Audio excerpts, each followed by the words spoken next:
பல்லாண்டு பல்லாண்டு பல்லாயிரத்தாண்டு பல கோடி நூறாயிரம் மல்லாண்டதின் தோள் மணிவண்ணாவுன் சேவடி செவ்வி திருக்காப்பு உன் சேவடி செவ்வி திருக்காப்பு. வணக்கம். ஸோ போன தொடரில் நம்ம அரிமேய விண்ணகரத்தை பற்றி ஒரு 2 சுவையான நிகழ்ச்சிகளை பார்த்தோம். மீதி என்ன இருக்குங்கிறதையும் பார்ப்போம். இங்கே எல்லாருக்கும் தெரியும், இந்த சமுத்திர மந்தனம்ங்கிறது ரொம்ப முக்கியமான ஒரு ரோல் ப்ளே பண்ணுறது நம்மளோட சனாதன தர்மத்தில். அதாவது ராமரை விஸ்வாமித்திரர் ஐஷன் போன போதும் சமுத்திர மந்தனத்தை பற்றி சொன்னாராம். அங்கேயே வந்திருக்கு ராமாயணத்திலேயே.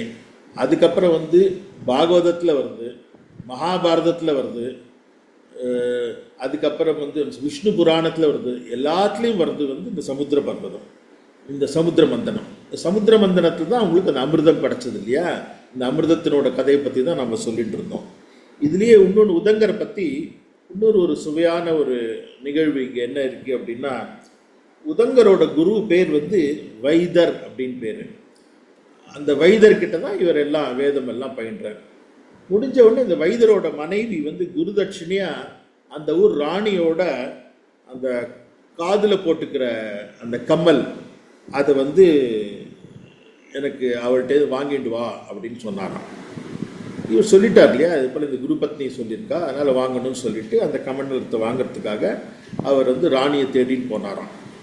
ராணியை தேடிட்டு போகும்போது அவருக்கு ரொம்ப பசி தாகம் அதெல்லாம் இருந்துதான். பசி தாகத்தோடு இருக்கும்போது என்னடா பண்ணுறதுன்னு பார்த்தபோது ஒரு இடையன் நடுவில் ஒரு பானையை தூக்கின்னு வந்தானாம். அந்த இடையன் பானையை தூக்கின்னு வரணுன்னே அவர் சொன்னாராம், பானையில் நீ எதை வச்சுருக்கே, எனக்கு ரொம்ப பசியாக இருக்குது, கொஞ்சம் நான் சாப்பிட்றதுக்கு அதை கொடு, நான் ராணிக்கிட்ட போகிறேன் அப்படின்னு சொல்லிட்டு. சரி அதனால் என்ன சொல்லிவிட்டு அவர் பண்ணாராம்.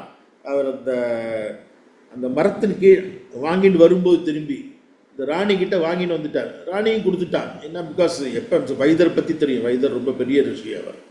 ஸோ வைதரோட மனைவி கேட்குறா அப்படின்னா கொடுத்துட்டார் ராணி. அந்த கமண்டலத்தை அவர் கீழே வச்சுட்டு அவர் அந்த பானையில் இருக்கிறத பருகலான்னு சொல்லிட்டு அவர் பருகும்போது என்னாச்சா, இந்த தக்ஷன் அப்படிங்கிறவன் என்ன பண்ணானா, அதை எடுத்துன்னு ஓடி போயிட்டானான். அதை எடுத்துன்னு ஓடி போன உடனே அது எங்கடா அவன் போனாங்க போது பார்த்தாக்க அவன் போயிட்டு ஒரு பொந்துக்குள்ளே ஒளிஞ்சுட்டான். அவனை பிடிக்கவே முடியல. என்னடா பண்ணுறதுன்னு பார்த்தா அந்த இடத்துல ஒரு குதிரையில் ஒரு ஆள் வந்தானா. அந்த குதிரையில் ஒரு ஆள் வந்தவொடனே இந்த ஒரு இடையன் சொன்னானான், நீ இந்த குதிரையில் ஒருத்தன் வந்திருக்கான் பாரு, நீ அவன் பின்னாடி போ, அவன் உனக்கு உதவி பண்ணுவான் எப்படியா அந்த கமண்டலத்தை மீட்டு கொடுக்கறதுக்கு அப்படின்னானா. அது போன உடனே என்னாச்சான், அந்த குதிரை அது கிட்டக்க போன உடனே வாயிலேருந்து அக்னியாக கக்கித்தான். அது அக்னியாக கக்கின உடனே உள்ளே இருக்கிற தட்சன் அந்த வெப்பம் தாங்காமல், இத்தனைக்கும் இவர் பக்கத்தில் இருக்கார், இவருக்கு ஒன்றும் ஆலை, உள்ளே இருக்கிறவனுக்கு அந்த வெப்பம் தாங்காமல் இவன் வெளியில் அவன் அதை கொடுத்துட்டான். அவன் அந்த ஆபரணத்தை கொடுத்துட்டான். இந்த ஆபரணத்தை கொடுத்த உடனே இவர் சரின்னு சொல்லிட்டு இவர் நேர அவரோட குரு கிட்ட கொடுத்துட்டு சொன்னார், அது போல் வாங்கிட்டு வந்தேன், வர்ற வழியில் இதை இல்லையா ஆச்சு அப்படின்னு. அவருக்கு ஞான திருஷ்டியில் தான் எல்லாம் தெரியும் இல்லையா. அவர் சொன்னார், அது போல் குதிரையில் வேறு யாரும் இல்லை, இந்திரன் வந்திருக்கான், இந்திரன் மேலே குதிரை ஓட்டுறவனாகவும் அந்த குதிரை அக்னியாகவும் வந்திருக்கு, அதனால தான் அக்னியை கக்கி இது போல் வந்திருக்கு, நீ வேதம் படித்ததுனால உனக்கு ஒன்றும் ஆலை அந்த அக்னியில், அவனுக்கு அது ஆயிருக்கு அப்படின்னு சொல்லிட்டு அந்த குரு அவரோட ஞான திருஷ்டியில் இது போல் அவர் சொன்னாராம். இது ஒன்று. இன்னொன்று என்ன சொல்லுவாருன்னா, இங்கே இந்த குடமாடும் கூத்தர் அப்படின்னு இருக்கு இல்லையா, இந்த குடங்கள் எடுத்து ஆடினானா இல்லை குடை கொண்டு ஆடினானா அப்படிங்கிற அந்த ஒரு குடக்கூத்த அப்படிங்கிற ஒரு சொல்லுனால ஒரு மயக்கு இருக்கான். ஏன்னா குடம் எடுத்து ஆடினாங்கிறதுக்கு குடத்தை பற்றின கதையும் இருக்கு. இவன் இதுலேருந்து வந்திருக்கான், கோவர்தனகிரியில மலையை கொடையா பிடிச்சிட்டு வந்திருக்கான். அதனால குடமாடும் கூத்தன்கிறது குடையா குடமா அப்படிங்கிறது பொருள்பட நிறையா சொல்லிகிட்டே இருக்கலாம். இன்ஃபேக்ட் மலையாள திவ்ய தேசத்தில் திருக்கடித்தானம் அப்படின்னு ஒரு க்ஷேத்திரம் ஒன்று இருக்குது. அங்கே முன்னாடி நடந்த விழாலாம் பெண்கள்லாம் என்ன பண்ணுவாளாம், குடையை பிடிச்சிட்டு அவன் நடனம் ஆடுவாளாம். அது ஏன் நடனம் ஆடினான்னா, அவர் குன்றத்தை குடையாக பிடிச்சி ஆடினார் இல்லையா, அதை காட்டுறதுக்காக அவள்லாம் குடையை பிடிச்சி ஆடுவாளாம். இப்போ அந்த வழக்கம் இல்லையா, முன்னாடி நம்மாழ்வார் பாசுரம் கூட இருக்கு. நம்மாழ்வார் பாசுரத்தில் இது இருக்கா இது. ஸோ அதனாலேருந்து அப்படி இருக்குமோன்னு சொல்லிட்டு இன்னொன்று வைகுந்தத்தில் வந்து அவன் வந்து குடங்களை எண்ணத்துக்கு எடுத்து ஆடுறான். அது ஒன்றும் இயல்பானதே இல்லை இல்லையா. அதனால இது வந்து கோகுலத்தில் தான் ஆடிருக்கான் இல்லையா. வைகுந்தத்தில் இப்படிலாம் ஆட மாட்டான் குடத்தை வச்சுட்டு. ஸோ அதனால வந்து பரமபதநாதன் வந்து குன்றத்தை தான் எடுத்து ஆடினா அப்படிங்கிற ஒரு சொல்லுவார். நம்மாழ்வார் நீங்கள் சொன்ன மாதிரி அவர் மங்களாசாசனம் செய்த அந்த பாசுரத்தில் சொல்லியிருக்கார். பரவி வானவரேத்தன் என்ற வரமனை பரஞ்சோதியை குறவை கோத்த குழகனை மணிவண்ணனை குடக்கூத்தனை என்றும் எழுமைக்கும் எனதாவிக்கு இன்ன முதத்தினை எனதார் உயிர் எழுமிய கதிர்ஜோதியை மணிவண்ணனை குடக்கூத்தனை அப்படின்னு பாடியிருக்கார். திருமங்கை ஆழ்வாரும் குடங்கிறதுக்கு 2 பொருள் துணிய 2 திவிதேசத்தில் சொல்லியிருக்கார். குடமாடம் கூத்தன்ற சொல்ல வந்து 2 தலங்களுக்கு அவர் வந்து மங்களாசாசனம் பண்ணும்போது அவர் நந்திபுர விண்ணகரத்தை பற்றி சொல்லும்போது நந்திபுர விண்ணகரத்தை மங்களாச தாய் சேர உழைந்து தயிருண்டு குடமாடு தடார்வர் தகைசேர் என்று குடங்களில் வந்து தயிருண்டது தான் அவர் சொல்கிறாராம் அங்கே நந்திபுர விண்ணகரத்தில். ஆனால் இங்கே இந்த தலத்திற்கு அழுத்த பாசுரத்தில் வந்து காமரசீர் முகில்வண்ணன் காலிகள் முன் காப்பான் குன்றதனால் மழை தடுத்து குடமாடும் கூத்தன் குலவும் இடம் அப்படின்னு சொல்லிட்டு இங்கே குன்ற குடையாய் பிடிச்ச காட்சியை பற்றி அவர் சொல்லியிருக்காராம். அதனால் இந்த குடங்கிறத அங்கே ஒரு பொருட்படமும் இங்கே ஒரு பொருட்படமும் அவர் சொல்லி வச்சிருக்கார். ஸோ இது அவனோட லீலா வினோதம் தான். இந்த இடத்துல வந்து அதனால் குன்றத்தை குடையா இந்த இடத்துல வந்து இவன் கோவர்தனகிரியிலேருந்து வந்ததுனால கண்டிப்பாக இங்கே இருக்கிற குடமாடும் கூத்தன் வந்து குன்ற குடையாய் பிடித்ததுனால தான் இங்கே வந்து குடமாடும் கூத்தன் அப்படிங்கிற அர்த்தத்தில் வர்றது அப்படின்னு சொல்லுவா பெரியவாள்லாம். இங்கே வந்து மீதி பார்த்தீங்கன்னா இங்கே சந்நிதிகள் வந்து ராமர் சந்நிதி இருக்குது, ஆழ்வார்கள் சந்நிதி எல்லாம் இருக்குது. இங்கே இருக்கிற மூலவர் வந்து சுதை வடிவம். அதனால் திருமஞ்சனம் எல்லாம் ஒன்றும் கிடையாது. தைலக்காப்பு ஒட்டி தான் இங்கே. அண்டு பாஞ்சராத்திர ஆகமம். கொடிமரம் இங்கே கிடையாதான், அது ஒரு விசேஷம். இங்கே கொடிமரம் இங்கே கிடையாது. இங்கே வந்து பண்டிகைகள் அப்படின்னு பார்த்தீங்கன்னா முக்கியமானது வந்து வைகாசி விசாகத்தை கொண்டாடுவா. ஒன்று எல்லாம் சொல்கிற மாதிரி அந்த திருநாங்கூர் கருட சேவை தை அமாவாசைக்கு அடுத்த நாள் வந்து 11 க்ஷேத்திரத்துலேருந்தும் நம்ம இந்த திருமணி கூடத்தில் அங்கே போயிட்டு எல்லாம் 11 திவதேசத்தில் அங்கே நம்ம திருமங்கை ஆழ்வார் வந்து மங்களாசாசனம் பாடுவார். இது 2 தான் முக்கியமான விழாக்கள். கண்டிப்பாக வாழ்க்கையில் ஒரு தடவையாவது தை அமாவாசைக்கு அடுத்த நாள் அந்த இடத்துல போயிட்டு 11 கருட சேவையை கண்டிப்பாக எல்லாரும் தரிசனம் பண்ணணும்னு வேண்டிக்கிறேன். இதோடு அமைகிறேன். ரொம்ப ரொம்ப அழகாக சொன்னேன். நீங்கள் சொன்ன மாதிரி இவர் வந்து நம்மளோட துயர்களெல்லாம் தீர்க்கக்கூடிய பரந்தாமன் அப்படின்னு சொன்னேன் இல்லையா.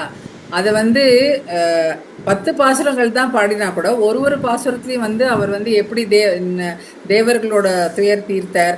அதாவது முதல் பாசுரத்தில் வந்து என்ன சொல்கிறாருன்னா, தீவினைகள் போய் அகல அடியவர்கட்கு என்றும் அருள் நடந்தது இவ்வேழுலகத்தவர் பணிய வானோர் அமர்ந்ததே அவர் அமர்ந்த இந்த இடம்னு சொல்றார். அடுத்தது குன்று கொடு குறைக்கடலை கடைந்து அமுதம் அளிக்கும் குருமணி என் ஆரமுதம் அப்படிங்கிறார். அப்புறம் உம்பரும் இவ்வேழு உலகும் 7 கடலும் எல்லாம் உண்ட பிரான் அப்படின்னு சொல்றார். இதெல்லாமும் வந்து நம்ம அடியவர்களுக்கோசரம் தானே பண்றார். ஒரு பாசுரத்தையும் பெருவரத்த இரணியனை பற்றி வாடாத வள்ளுகிறாள் பிளந்தவன் தன் மகனுக்கு அருள் செய்தான் வாழும் இடம் அப்படிங்கிறார். இந்த பத்தி சொல்லும் போது மாவலி தன் வேள்வி களவில் மிக சிறு குரலாய் மூவடி என்று இறந்திட்டு அண்டமும் இவ்வகை இவ்வலைக்கடலும் அவனிகளும் எல்லாம் அளந்த பிரான். என்ன அழகான தமிழ் ஆழ்வார் பாசுரங்கள்லாம் அனுபவிக்கும் பொழுது வாழ் நெடுங்கண் மலர்கூந்தல் மைத்திலிக்கு அவ்வளவு அடைமொழி. மைத்திலிக்காக இலங்கை மன்னன் முடியொரு 20 தோல் 20 போய் உதிர தாழ் நெடுந்தின் சிலை வளைத்த தயரதன் செய் அப்படிங்கிறார். தீமனத்தான் கஞ்சனது வஞ்சனையில் திரியும் தேனுகுனும் பூதனைத்தன் ஆறுயிரும் செகுத்தான் காமனைத்தான் பயங்கரும் கருமேனி உடைய அம்மான் கருதுமிடம். அப்புறம் நீங்க சொன்ன மாதிரி முகில்வண்ணன் காளிமுன் குன்றதனால் மழை தடுத்து குடமாடு கூத்தன். இங்க குன்றதனால் மழை தடுத்து குடமாடு கூத்தன் ஆழ்வார் பாடிருக்கிறதுனால இது வந்து கோவர்தனகிரிதாரிய தான் சொல்லியிருக்கலாம்ங்கிற அர்த்தம் பட வந்து ரொம்ப அழகா வருது. அதுக்கு அடுத்தது வந்து இவ்வளோ காரணம் சொல்லிட்டு ஸோ எல்லா ராமாவதாரத்தில் கிருஷ்ணாவதாரத்தில் அப்புறம் பார்க்கடலை கடைஞ்சு அமுதம் கொடுத்தது எல்லாம் சொல்லிட்டு இதெல்லாம் யாருக்கோசரம்? அவனுடைய பக்தர்களுக்கோசரம். அப்படிப்பட்டவர்கள் யாருன்னா மாமரையோர் மாமலர் தூவி அஞ்சலி அப்படின்னு சொல்லு ஹரி சரணென்று இறைஞ்சும் அப்படின்னு சொல்றாரு. என்ன அழகான தமிழ் பாசுரங்கள். ஒரு ஒரு பாசுரங்களையும் அனுபவிக்கும் பொழுது இந்த நிகழ்ச்சி மூலமா இன்னொரு ஒரு ஒரு வேண்டுகோள் தான். இந்த திவ்ய தேசத்தை அனுபவிக்கும் பொழுது இந்த பக்தர்கள்லாம் எப்படியும் பாசுரம் சொல்றோம் இல்லையா, ஒரு முறையாவது ஆழ்வார் பாசுரத்தை எடுத்து படிச்சு பார்ப்போம். அந்த நம்ம தமிழ் தமிழ் தமிழ்னு சொல்றோம், அந்த பாசுரங்களை படிச்சு அனுபவிக்கும் பொழுது 4 தடவை படிச்சா அர்த்தங்கள்லாம் கூட இப்ப எல்லாமே வந்து கிடைக்கிறது. நமக்கு வேணும்னா சிம்பிள் மீனிங்ஸ்லாம் கிடைக்கிறது. அனுபவிச்சு பார்த்தேன்னா இப்படிலாம் அனுபவிச்சு பெருமாளை பாடியிருக்காளா. நம்ம தலைப்பே ஆழ்வார்களை அனுபவித்த 6ஆம் அமுதன் தானே. அதனால இது இந்த ஒரு சந்தர்ப்பமா வச்சுட்டு அந்தந்த திவ்ய தேசத்தை பத்தி கேட்கும்போது அந்த திவ்ய தேசத்தை பாசுரங்களை மட்டுமா அது நம்ம ஒரேடியா 4000 படிக்கிறதுங்கிறது முடியாது. அந்தந்த திவ்ய தேசத்து பாசுரங்களையாவது நம்ம இந்த சாக்க வச்சுட்டு இதை கேட்டு முடிச்ச உடனே என்ன சொல்லியிருக்காரு ஆழ்வார் இந்த பெருமாளை பத்தி அப்படின்னு படிச்சு பார்த்தா அந்த தமிழையும் நம்ம வந்து சேர்ந்து அனுபவிக்கலாம். அவ அனுபவிச்ச மாதிரி நம்மவும் இந்த தமிழை வந்து அப்போ தமிழினுடைய அந்த மொழியினுடைய வளம் என்னங்கிறது நமக்கு புரியும் தமிழர்களா இருக்கிறவங்களுக்கு. அதனால வந்து ஆழ்வார்கள் பாசுரங்களையும் அனுபவிச்சு ஆழ்வார்கள் அனுபவித்த அந்த 6ஆம் அமுதனையும் இது திவ்ய தேசத்துல அனுபவிச்சு நன்னா சேவிங்கோ. அடுத்த திவ்ய தேசத்துல மீண்டும் உங்களை சந்திக்கிறோம். வணக்கம். வணக்கம்.